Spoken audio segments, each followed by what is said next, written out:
So, ladies and gentlemen, welcome back to the analysis of YOLENO TV. I hope you're well from wherever you're watching this channel. I'd like to start this session by appreciating you so much for supporting this channel. If you wish to support us, just subscribe to our channel and give this video a like. So, the Narok County Senator, Ledama Olekina, has written on his Twitter handle or X handle a message that has exposed Putin and Biden's war as far as Kenya is concerned. Senator Ledama started by saying that be ready to pay more for diesel. Be ready to pay more for diesel and petrol as Russia gives the West the middle finger for the sanctions. Now it's time for William Ruto to do away with fuel taxes to save Kenyans. As we wait for Donald Kipkorir to talk to his friend Kremlin Russia to spare Kenya.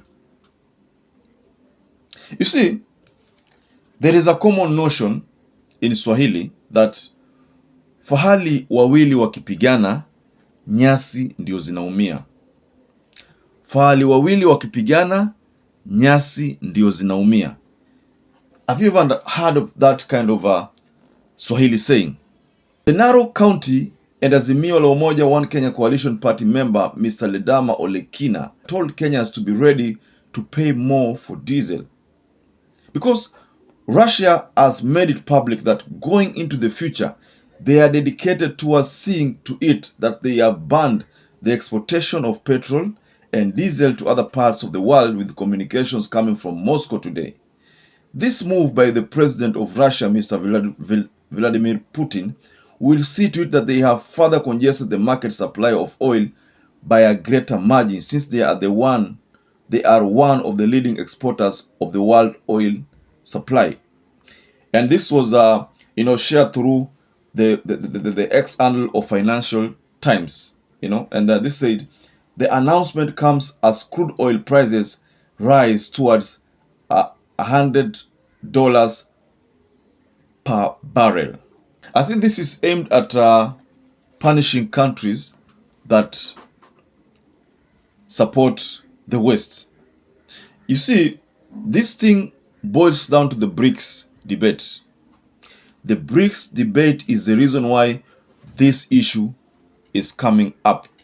So Russia and America are still engulfed in a trade war that is seeing most of the countries in Africa suffer the most. I've been giving you examples on BRICS. So like, for example, the case of Saudi Arabia. Saudi Arabia was one of the exporters of oil to America. You remember the treaty that was signed in 1960s there, whereby Saudi Arabia was supposed to be providing America with oil, or certain liters of oil. So then America would in turn protect Saudi Arabia, or give protection to Saudi Arabia against any attack from any quarter. So that was the treaty. But you see, since the debate of BRICS took center stage and the escalation of that debate by Putin and other BRICS members, Saudi Arabia chose to withdraw from that treaty and join the BRICS team. And one of the biggest reasons here of joining the BRICS team is to suffocate the dollar. So they believe that if they suffocate the dollar, then dollar will be weak. And since dollar will be weak, America will be weak. And the idea of America being a superpower will never be. Let me remind you that the whole fight here is to make sure that America does not continue being the superpower. So that's why when Russia decided to attack Ukraine, there was those sanctions which were being imposed on Russia against exportations, against wheat exportation, fertilizer exportations, so many. So this time around, Putin has retaliated. And if I look at this whole thing, to my understanding, I think this whole thing is just aided at or aimed at suffocating countries like Kenya. denying countries like Kenya that kind of oil, because this move is only seeking to again have the price of a barrel of oil increase. So it's now $100 per barrel. So that is a crazy figure. So what we see with this move, and what Senator Ledamo Olekina has said, is it could be that he is targeting countries like Kenya, countries like Kenya, because when Putin invited African countries to the Russia Africa summit, Kenya did not send a delegation. Uganda did. Kenya ended up supporting the West policies. And that's why you find that last week, when William Ruto went to the on that US tour, he met the president of Ukraine, Zelensky, and they had a chat. And that already symbolized that Kenya supports Ukraine. And then there was that debate also that the Ukraine president invited William Ruto to go to Kyiv, So I think what Putin is doing, this is just reacting to what was discussed there and what was discussed the UN and what was discussed in the America and the like. So Putin is simply reacting. Putin could be reacting to what is being done on the Uganda affair, because America banned or denied Uganda loans. So Putin maybe feels that no, Uganda is being punished because of the support it has on the BRICS, or because they reacted to our call. So Putin could be targeting certain countries. I am foreseeing a scenario whereby now Putin could single-handedly choose to supply oil to certain countries that favor his policies. So if that is to happen, then countries like Uganda will benefit. South Africa will benefit. There are other countries like Morocco. I think those ones are also, and then there's also South Africa. No, not so. Yeah, South Africa, but countries like Sudan, and then we have countries like Gabon. No, we have Niger.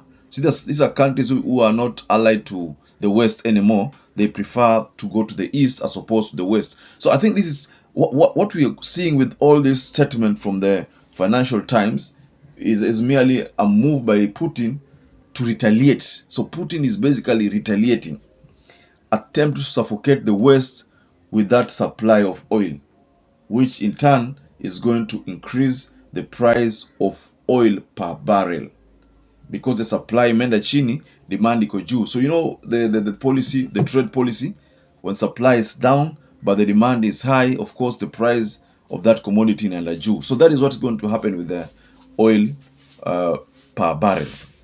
So ladies and gentlemen, I kindly request you to go down below the comment section there and tell us what you think about this tweet that Senator Ledamo Olekina said when he talked about be ready. Be ready. That's what he said. Be ready to pay more for diesel and petrol as Russia gives the West the middle finger for the sanctions. Now it's time for William Ruto to do away with fuel taxes to save Kenyans, as we wait for Donald Kipkorir to talk to his friend Kremlin Russia to spare Kenya. So Kenya will suffer in this move by Russia. So for those people who have not subscribed to this channel, kindly subscribe to YOLENO TV. Give this video a like, and don't forget to share our videos. Share, and share. To those who have supported our channel, I'd like to kindly tell you that I'm forever grateful for that support, because without you, this channel cannot grow. So until we catch up again, please stay safe and stay blessed.